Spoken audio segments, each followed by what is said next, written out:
Ana ngasih nama. Samaitu hadzal ma'had Tajul Alawiyin. Ana yang menamakan ini ma'had dengan nama Pondok Pesantren Tajul Alawiyin.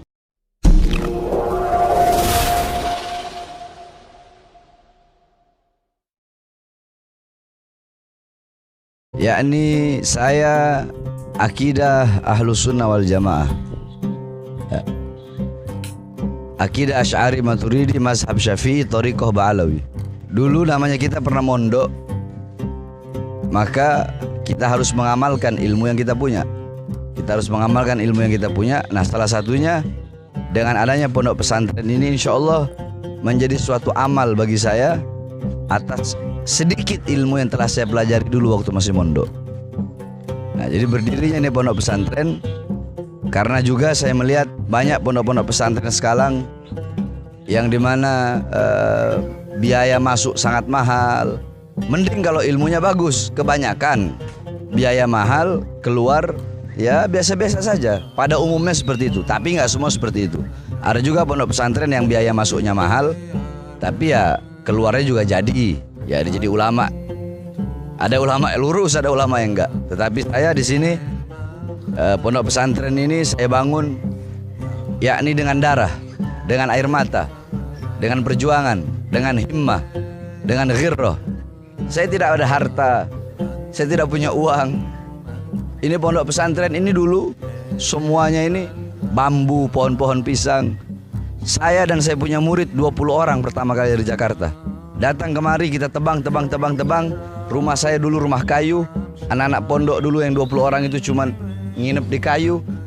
Kita yakni yang penting taklim. Saya ngajar fikih, nahwu, shorof, i'rab, i'lal, imla, insya, tafsir, hadis, balaghah, bayan, ma'ani, mantik dan seluruh yang lain-lainnya. Yakni dari kecil, karena memang pondok pesantren ini, khususnya pondok pesantren saya haramkan sebagai ikhtiyat, sebagai kehati-hatian saya untuk menerima sumbangan atau pemberian dari pejabat. Siapapun pejabatnya, apapun partainya, pejabat saya nggak mau terima. Sebagai apa? Ikhtiyat, berhati-hati.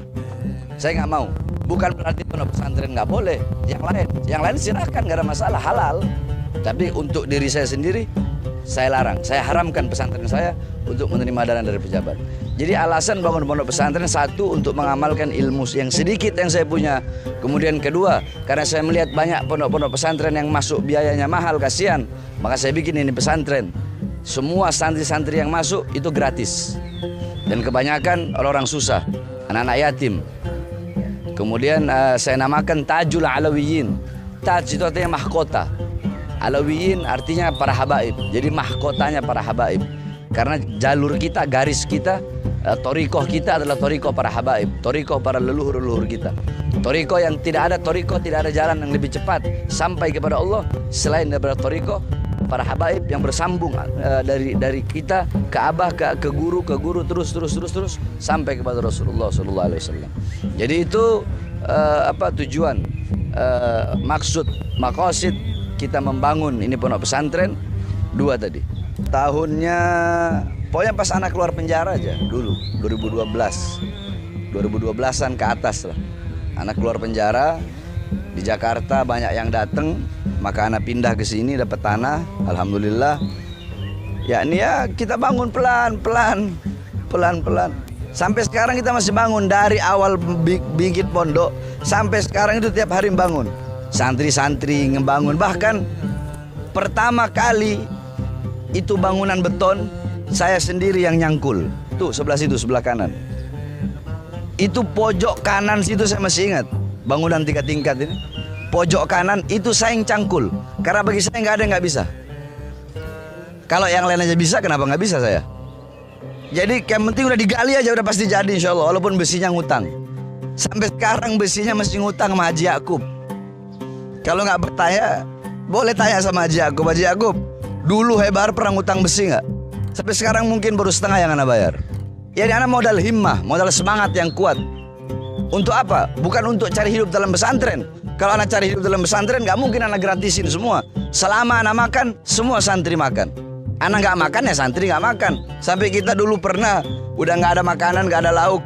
Ada pisang itu, jantung pisang kita potong, kita potong-potong, kita rebus pakai garam, makan nasi sama-sama bareng sama santri.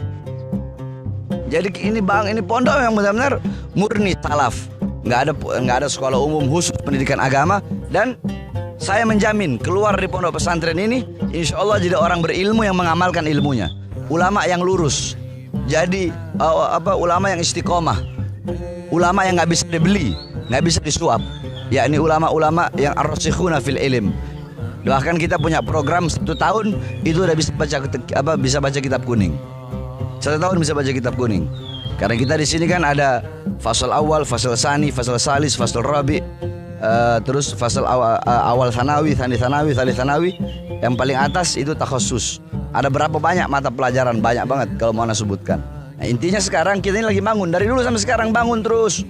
Kita bangun, terus kita mau bebasin lahan di depan. Itu lahan karena santri nggak muat kan. Banyak santri pada tidur sampai di luar. Di depan sana itu ada lahan sekitar, di depan itu nggak tahu dijual berapa. Pokoknya sekitar 600 juta atau 700 jutaan. Di belakang sini dijual sekitar 400 jutaan. Itu lahan-lahan yang mau kita beli. Di depan sana. Buat Buat pos. Terus ini juga kita lagi bangun. Lagi ngebangun. Nah, di depan sana juga mau dibangun kamar santri, kamar mandi. Di sini mau dibikin kantor, di sebelah situ kantor. Di sebelah sini kita mau bikin tempat halagoh karena nggak muat. Halagoh itu tempat santri belajar, fasal-fasal kelas-kelasnya. Ya ini kita butuh biaya, tapi ya ana serahkan kepada Allah Subhanahu wa taala. Makanya ana berharap kepada umat Islam. Siapapun, karena sedekah itu nggak harus kaya. Umat Islam baik yang susah, baik yang miskin, baik yang pertengahan, ya, atau khususnya yang kaya, untuk menyedekahkan hartanya di jalan Allah. Menyedekahkan hartanya di jalan Allah. Jadi ana nyuruh orang itu untuk bersedekah, untuk berbuat baik, bukan minta, enggak. Sebab al-yadul ulya khairum min yadis sufla. Tangan di atas lebih baik daripada tangan di bawah. Ana enggak mau gini, enggak. Ana ngajak, ayo investasi akhirat. Tidak ada harta yang bisa menyelamatkan engkau di dalam kubur, di yaumil ba'ats, di hari kebangkitan, ya, di yaumil hisab, di hari perhitungan, di yaumil mizan, di hari pertimbangan, di yaumil mahsyar, di padang mahsyar, as-sirat, ketika melewati jembatan sirat. Semua itu tidak ada harta yang bisa menyelamatkan kecuali harta yang kau keluarkan di jalan Allah Subhanahu wa taala. Dan orang yang bersedekah itu diganti 10 kali lipat oleh Allah. Banyak kalau saya membawa ayatnya, hadisnya, makalah-makalah para ulama tentang itu sangat banyak sekali. Jadi intinya saya nggak minta, bukan begini, bukan tipenya Bahar bin Smith mau begini. Ayo saya mengajak orang untuk berbuat baik. Apa itu? Ayo sedekah buat ini pondok pesantren. Yang punya uang sedekah, jangan tanggung-tanggung. Orang kalau urusan dunia aja, kadang urusan dunia enggak, 500 juta, 1 miliar, 2 miliar, urusan dunia yang dimana urusan dunia yang tidak bermanfaat, urusan dunia yang tidak akan menjadi ladang dan amal di akhirat, urusan dunia yang dimana tidak kekal, tidak abadi. Itu nggak pakai mikir, itu bersungguh-sungguh. Bagaimana dengan ini? Masalah pembangunan pesantren ini, yang ketika mengeluarkan hartanya bersungguh-sungguh, keluar harta bersungguh-sungguh, yang dimana ini adalah urusan yang kekal. Ini urusan abadi yang bisa menyelamatkan kelak di akhirat. Aktivitas santri, ba'da subuh baca wirdul latif, habis itu baca Quran, habis itu bersih-bersih pondok, habis bersih-bersih pondok sekitar jam 9 siap-siap, jam 10 belajar sampai jam 12. Jam 12 sebelum zuhur baca Futuhatul Arsyiyah, ba'da zuhur baca wirid sakron, hizib nawawi, hizib khafi.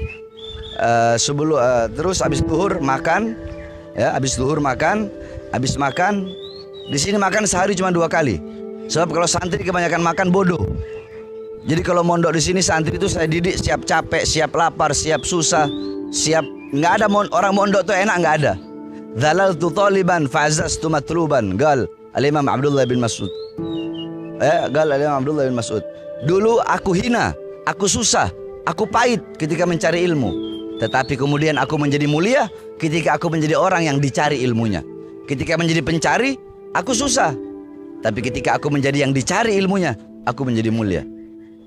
Jadi terus istirahat sebelum asar, udah bangun, baca Wirdul Kabirul Shaghir Syekh Bakar bin Salim. Ba'dal asar baca Hizbul Hizb Nasr Syabil Hasan Asyadili. Kemudian halago yakni pembacaan kitab. Guru-guru yang mengajar ada yang dari alumni Darul Lughah Dakwah, ada mursal juga dari Darul Lughah Dakwah, ada alumni dari Habib Taufik, alumni Darul Mustafa, ada alumni dari Rubat Tarim, ada alumni dari Abu Yamaliki. Bahkan di sini ada yang mukim Syekh Ziyad dari Hadramut, dari Tarim. Beliau mondok selama 20 tahun di Habib Umar. Yakni ba'da asar halagoh, kemudian sampai udah mau maghrib, siap-siap sholat maghrib. Sebelum maghrib baca Wirdul Latif, ba'da maghrib baca Ratib Al-Haddad, habis maghrib Hifdzul Mutun. Hifdzul Mutun itu mereka ngafalin, tiap hari beda-beda. Ada yang ngapalin hadis, ada yang ngapalin fikihnya, ada yang ngapalin asma, ada yang ngapalin af'al. Jadi tiap hari beda mata pelajaran yang dihafalkan, dimurajaah lagi, dimutolaah lagi. Ba'dal Isya Hifdzul Mutun lagi. Nah nanti ada yang takhusus itu jam 10 malam. Takhusus itu belajar kitab-kitab yang tinggi. Contoh seperti Ar-Risalah Ibn Mukri itu takhusus. Berapa santri yang udah takhusus? Atau Minhaj Al-Imam Nawawi. Atau mau takhususnya Alfiyah, kita pakai yang syarahnya, Syarah Ibnu Agil. Nah, itu yang takhusus. Itu kegiatan setiap harinya. Yakni belajar, nuntut ilmu, susah, capek, lapar. Indonesia dari mana-mana ada. Karena kebanyakan ini kan gratis. Yang masuk sini cuma bayar kitab aja, beli kitab bayar. Kalau beli kitab masih gratis keterlaluan. Santri dari mana-mana, ada dari Papua, ada dari Aceh, ada dari Pontianak, ada dari mana lagi? Banten. Tapi paling banyak itu Banten sama Jawa Barat. Paling banyak Banten, Jawa Barat, DKI sama Kalimantan. Itu yang paling banyak. Aneh ngasih nama. Samaitu hadzal ma'had Tajul Alawiyin. Ana yang menamakan ini ma'had dengan nama Pondok Pesantren Tajul Alawiyin. Ya cerita uniknya ya, ana ngebangun bareng sama anak-anak. Ana ngecor, iya ngecor bareng ini. Kan ana juga ana yang ngecor, ngaduk, bikin bangunan. Yang lucunya paling ana pernah jatuh dari lantai 2 ke bawah, itu aja paling kepleset. Terus yang lucunya lagi setiap 17 Agustus kan kita bikin lomba. Habis upacara itu malamnya kita bikin lomba panjat pinang. Ya anak ikut panjat pinang, kepleset, itu aja paling. Seluruh umat Islam, yakni pondok pesantren kami adalah pondok pesantren Sunniyah, Salafiyah, murni, Tajul Alawiyin, akidah Asy'ari Maturidi, mazhab Syafi'i. Maka saya mengajak kepada seluruh umat Islam, khususnya para agniya, orang-orang yang kaya, ataupun orang-orang yang sedang, ataupun orang-orang yang di bawah, untuk mengeluarkan hartanya di jalan Allah Subhanahu wa taala. Ini bukan untuk saya, tapi ini untuk kalian. Saya tidak meminta, tapi saya mengajak kalian untuk menyumbangkan, mengeluarkan harta di jalan Allah untuk pembangunan pondok pesantren ini. Karena itu bisa menjadi amal. Apa yang kau tanam di dunia, itu yang kau panen di akhirat. Di dunia kau menanam sesuatu yang baik, di akhirat kau akan memanen sesuatu yang baik. Tetapi di dunia kau menanam sesuatu yang buruk, di akhirat engkau pun akan memanen sesuatu yang buruk. Saya berterima kasih kalau saya berterima kasih, bukan kalau, harus nanti seluruh yang mendengar ini mengeluarkan hartanya di jalan Allah Subhanahu wa taala. Nanti kalau mau langsung silakan, ente mau bawa pasir, bawa pasir. Jadi kita nggak hanya terima uang, bawa pasir, mau bawa batu, bawa semen. Kalau yang mau transfer uang, nanti mungkin ditaruh ya nomor rekeningnya. Nanti yang mau transfer uang ditaruh nanti nomor rekeningnya di bawah BCA atas nama Muhammad Jalaluddin kalau nggak salah. Karena saya nggak pakai ATM. Itu si Jalal yang ngurus semua urusan pembangunan pesantren. Nanti ditaruh atas BCA atas nama M Jalaluddin. Mudah-mudahan Allah Subhanahu wa taala berkahi kita semua. Allah pandang dengan pandangan kasih sayang. Allah jaga dengan adanya pondok-pondok pesantren, semua pondok-pondok pesantren di Indonesia.